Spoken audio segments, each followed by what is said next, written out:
সুপ্রিয় দর্শক শ্রোতা মন্ডলী, আপনারা যারা এখানে সেখানে উকিঝুঁকি দিয়ে আমাদের এভিনব গ্রুপের এই ইন্টারন্যাশনাল চ্যানেল দেখতেছেন, তাদের সবাইকে জানাচ্ছি সাদর সম্ভাষণ। আজকে আমাদের গুরুত্বপূর্ণ টকশোতে আমরা একটা গুরুত্বপূর্ণ বিষয় নিয়ে কথা বলতে চাচ্ছি। আর এই গুরুত্বপূর্ণ বিষয়টা আপনারা সবাই জানেন, সেটা হচ্ছে বাংলাদেশ ভার্সেস ইন্ডিয়ার খেলা নিয়ে, যেটা আপনারা সবাই দেখেছেন, 16 কোটি মানুষ দেখেছেন, সারা বিশ্ব দেখেছে তারা দুর্নীতি করেছিল। যাই হোক, আমরা এখানে বিশিষ্ট কিছু লোকদেরকে এখানে আমন্ত্রণ জানিয়েছি। তাদের মধ্যে অন্যতম হচ্ছেন আজকের ম্যাচের ম্যান অফ দ্য ম্যাচ। আজকের ম্যাচের ম্যান অফ দ্য ম্যাচ হচ্ছেন আম্পায়ার দুইজন। তাদের মধ্যে প্রথমজন হচ্ছেন গোল্ডেন ভাই উর্ফে ইয়ান গোল্ড। আর আমাদের দ্বিতীয় ব্যক্তি, আপনারা কি টাকা পয়সা কোন আপলোড করতেছেন? ও আচ্ছা। আর দ্বিতীয় ব্যক্তি হচ্ছে, তিনিও কম যান না কোনো অংশে, গোল্ডের সাথেই তিনিও ম্যাচের মধ্যে ম্যান অফ দ্য ম্যাচ যৌথভাবে নির্বাচিত হচ্ছেন। তিনি হচ্ছেন আমাদের সবার প্রিয় শ্রদ্ধেয় আলিমদার ভাই। আলিমদার ভাই ভালো আছেন? আচ্ছা, যাই হোক, আর আমার পাশেই ঠিক পাশে বসে আছেন আমাদের 16 কোটি মানুষের মধ্যে একজন স্বনামধন্য কুখ্যাত বিখ্যাত দর্শক, সাধারণ দর্শক। ভাই আপনার নামটা আমি জানি না, আপনি নিজে কোন? খান আলী খান। ওনার নাম খান আলী আবার খান। যাই হোক, আমার পাশে তার পাশে বসে আছেন আমাদের বিশিষ্ট Indian cricket council international cricket কাউন্সিলের সভাপতি আমাদের মোস্তফা কামাল লোটাস। লোটাস ভাই, আপনাকে আমাদের এখানে সাদর আমন্ত্রণ। লোটাস ভাই মনে হয় একটু বারাক্রান্ত হৃদয় নিয়ে আসেন। যাই হোক, আমরা তারপরে চলে যাচ্ছি আমার আপনার সবাই প্রিয় আমাদের বাংলাদেশ দলের গর্ব, এক সময়ের দুর্দান্ত, সরি উনি এখনো খেলেন, যাই হোক উনি পায়ে ব্যথা নিয়ে বাংলাদেশকে খালি দিয়েই যাচ্ছেন আমাদের সবাই প্রিয় অধিনায়ক মাশরাফি বিন মুর্তজা উরফে নড়াইল এক্সপ্রেস। মাশরাফি, আপনাকে স্বাগতম।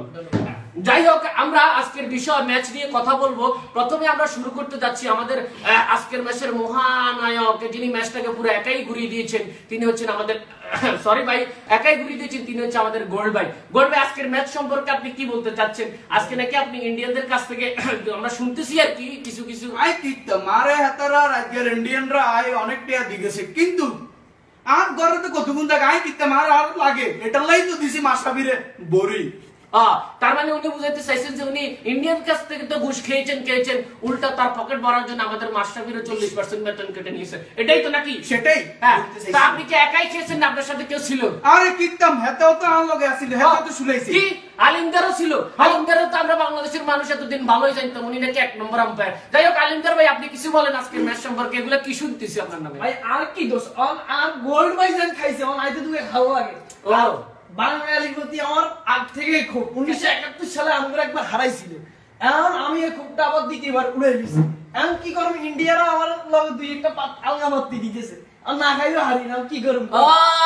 আচ্ছা, এই কাহিনী তাহলে আপনারা তো শুনছেন। 71 সালে আমরা তাদেরকে বাস দিয়েছিলাম, সেই কারণে তো প্রতিশোধ দিছে, তার সাথে সাথে ইন্ডিয়ানদের কাছ থেকে আলগা পাত্তি পাইছে। যাই হোক, এটার ব্যাপারে আমরা ব্যবস্থা নিব, আর ব্যবস্থা নেওয়ার জন্য আমাদের পাশেই আছেন আমাদের মহা ব্যবস্থাপক, যিনি কিনা ইন্ডিয়ান ক্রিকেট কাউন্সিল খালি বারবার এটাই ইন্টারন্যাশনাল ক্রিকেট কাউন্সিলের সভাপতি মোস্তফা কামাল লোটাস। লোটাস ভাই, আপনি কিছু বলেন এই সম্পর্কে? আসলে আমি আগে জানতাম যে আমি আইসিসি ওয়ার্ল্ড কাপের ইয়েতে ছিলাম, সভাপতি ছিলাম, বাট এখন আমি বুঝতে পারতেছি আসলে আমি এটার নাম ছিলাম ইন্ডিয়ান ক্রিকেট কাউন্সিলের সভাপতি। আমি রিসেন্টলি পারে আমি এটাতে পদত্যাগ করব, এবং আমি এটার জন্য আইসিসির কাছে কঠোরভাবে আবেদন জানাবো যাতে আমরা। আচ্ছা লোটাস ভাই, আমার একটা প্রশ্ন, আপনারা কি ইন্ডিয়ানরা কোনো অফার টাফার করছিল নাকি? হ্যাঁ, তারা আমাকে বলছিল, বাট আমি এটা করে নাই, কিন্তু ওই ক্ষেত্রে আলিমদার আর হলো গিয়া গোল্ড দুইটা ই করে কাটছুপি করছে আর কি। যাই হোক, উনি বলতে চাচ্ছেন ইন্ডিয়ার নাকি ওনারা প্রার্থী দিতে চাইছিল, যদি উনি নেয় নাই, আমাদের দেশের লোক তো এত বেইমানি করতে পারে না। যাই হোক, সবকিছু তীর খালি দেয় গোল্ড আর আলিমদারের কাছে যাইতেছি, বুঝলাম না। যাই হোক, এখন আমরা অধীর আগ্রহে বসে আছি আমাদের সম্মানিত মহা অধিনায়ক, দলের অধিনায়ক, জাতির গর্ব মাশরাফি বিন মুর্তজা ভাইয়ের সাথে। মাশরাফি মুর্তজা ভাই, আপনার আজকের ম্যাচ নিয়ে কোনো অনুভূতি বা আমাদের সাথে যদি শেয়ার করেন। আমি কি বলবো, আমার পুরো বাংলাদেশটা আমার পক্ষে ছিল, কিন্তু আচ্ছা এক মিনিট, আপনাকে কেমন জানি ভারাক্রান্ত হৃদয় মনে হচ্ছে, হতাশ কেন, কি কারণ কি এটার পিছনে? আসলে আমরা ভালোই খেলছি, কিন্তু পার্সোনাল ভাবে ওরা আমাদের, সেটা আমরাও দেখেছি, কিন্তু পুরো বিশ্বও দেখছে, আপনারাও দেখছেন।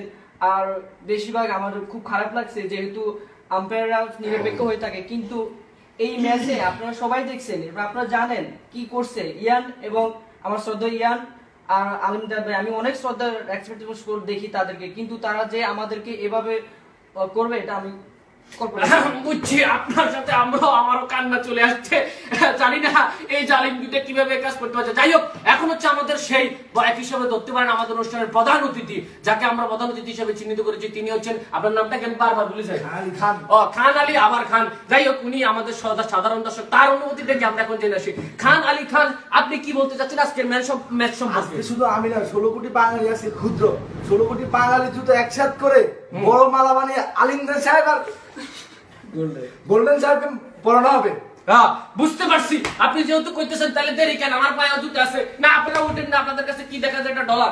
আচ্ছা দর্শক শ্রোতা মন্ডলী, আপনারা একটু ধৈর্য ধরেন, আমরা অনুষ্ঠানটা শেষ করলে তারপরে জুতা যা আছে সব একসাথে আলিমদার গোল, সাথে সাথে আইসিসি মানে ইন্ডিয়ান ক্রিকেট কাউন্সিলকেও আমরা দিব। যাই হোক, বাংলাদেশ দল হেরে গেছে, এই জন্য আমরা খুবই দুঃখিত। আমরা আশা করি আজকের পর থেকে বাংলাদেশের কোনো মানুষ আর ইন্ডিয়া আর ভারত এদের সাপোর্ট জীবনও করতে পারে না। আর ইন্ডিয়া, ভারত, পাকিস্তান যাই হোক না কেন, এদের সাপোর্ট করা যাবে না। বুঝতে পারছেন আশা করি? আর যারা করবে তারা বাংলাদেশি না, তারা হচ্ছে ইন্ডিয়ার দালাল আর পাকিস্তানের রাজাকার। ধন্যবাদ সবাইকে।